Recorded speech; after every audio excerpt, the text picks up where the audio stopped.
den rechten bir müşteri olan den rechten Teil an der Nordseite.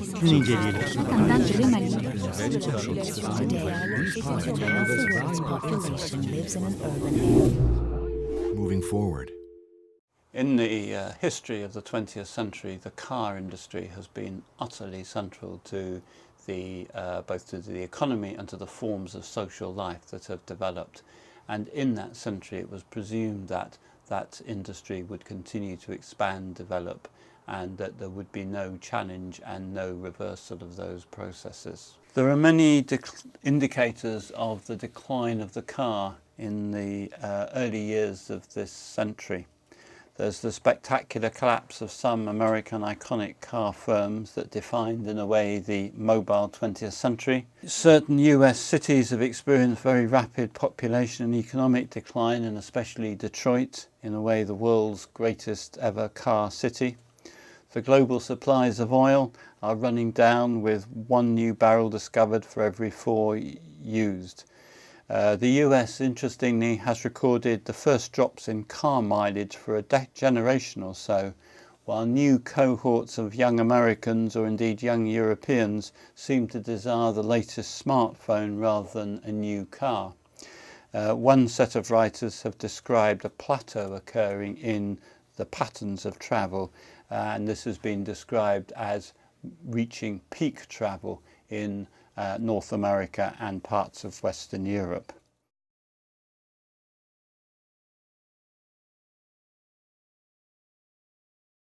And in a way, with the problems of oil supply and of the effects of climate change, it looks like there's a real desire to find alternative forms of fast travel. And there are a number of possibilities here.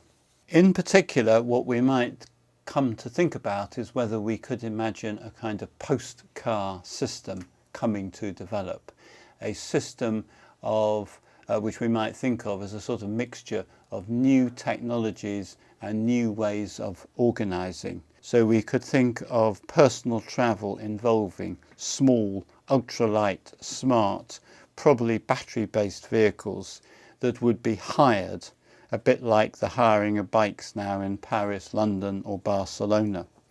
Streets would be full of often speed-controlled microcars, minibuses, bikes, electric bikes, hybrid vehicles, possibly driverless rapid transit systems, as well as pedestrians. Ideally, these would be seamlessly integrated together with larger scale public transport systems.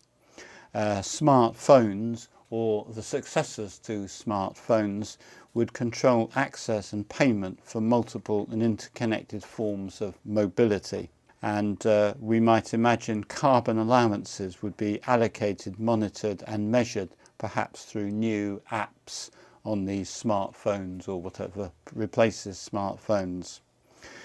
This would be a sort of more controlled system, less freedom to walk, to drive, to move without traces. And as you move, traces would be left and some payment extracted. And this would also be a system, this kind of new socio-technical system, in which there's a kind of greater integration of the digital and the transportational. Software would intelligently work out the best means of doing tasks, whether this meant meeting up or getting to some place or simply staying put or communicating in other kinds of ways. Some forms of meetings would be effectively simulated through virtual communications that are as good as meeting face to face.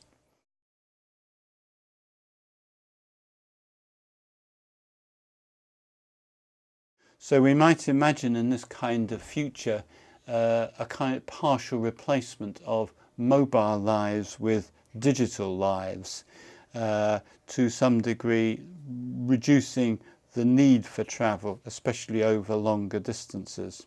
And we might think that there would be some kinds of technological transformations in which business, social and social life, family life, would not be face to face, but it would be thought of as good to meet virtually as it would be to meet face to face.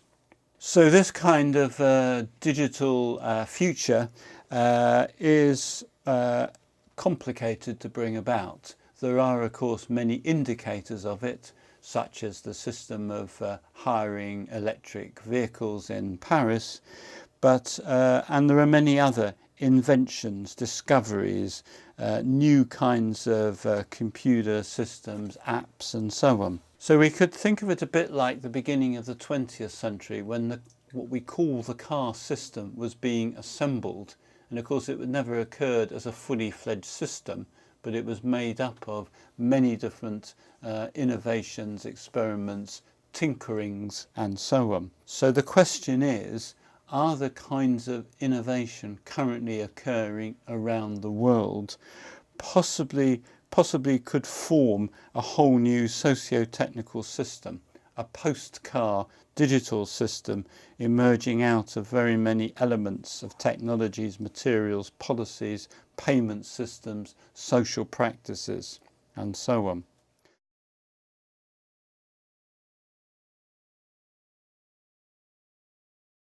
One of the interesting features I think that such a system would need to really develop would be to shift from a system of ownership to a system of access. So what would happen would be the accessing of mobility and other services, let's call them, a little bit like the way Jeremy Rifkin has described this over a number of years. And some of the experimentations with car clubs, new car hire systems, pay-as-you-go schemes for electric vehicles, and so on, are experiments which are kind of moving along this sort of pathway. Central would be communication systems to enable the supply of interchangeable mobility systems to be accessed, paid for, but not predominantly owned. So I think some of the possibilities of a post-car system presuppose a post-ownership kind of sets of arrangements. So by the middle of this century, we might expect some, at least, features of a post-car system to have really taken off. Probably in some place that is currently not the centre of the world's car industry. And there are some of the innovations that might build into that would be electric bike innovation in China, where there are 120 million electric bikes. The system of battery replacement in Israel being pioneered by Better Place. Some of the public transport integrated systems in Brazil. The ambition of the Bay Area to become the electric vehicle capital of the United States, some of the innovations in China, and so on.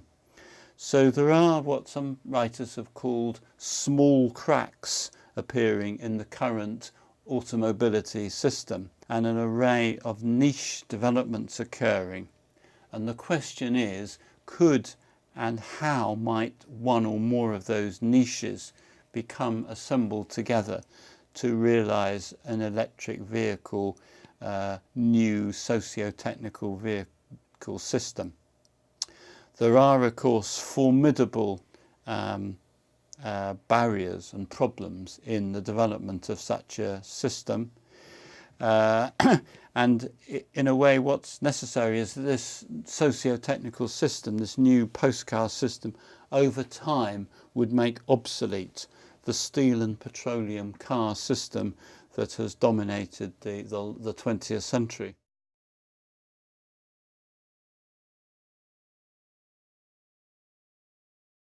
And it would also be very important to prevent what's often called the rebound effect.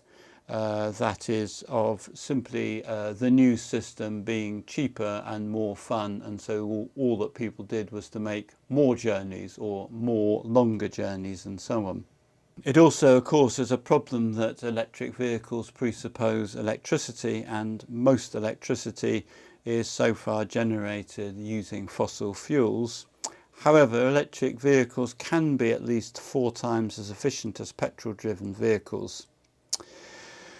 So it is just possible that by the end of the century, the steel and petroleum car system that we have come to know and love will be no more. If there are cars, they will be mainly housed in museums, if museums still exist, or if maybe all museums will become virtual.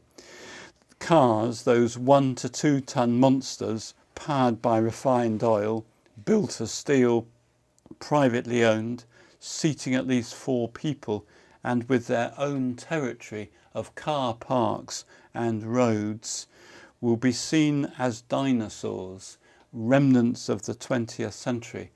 People will not be able to imagine how life was possible with these dinosaurs, and indeed people may come to gawp at them, a little like 1950s American cars are now gawped at on the streets of Havana. So cars will be seen as so 20th century, and it is just possible that the car will be seen as a dinosaur from the perspective of the late 21st century. Seite sowie den Außenbereich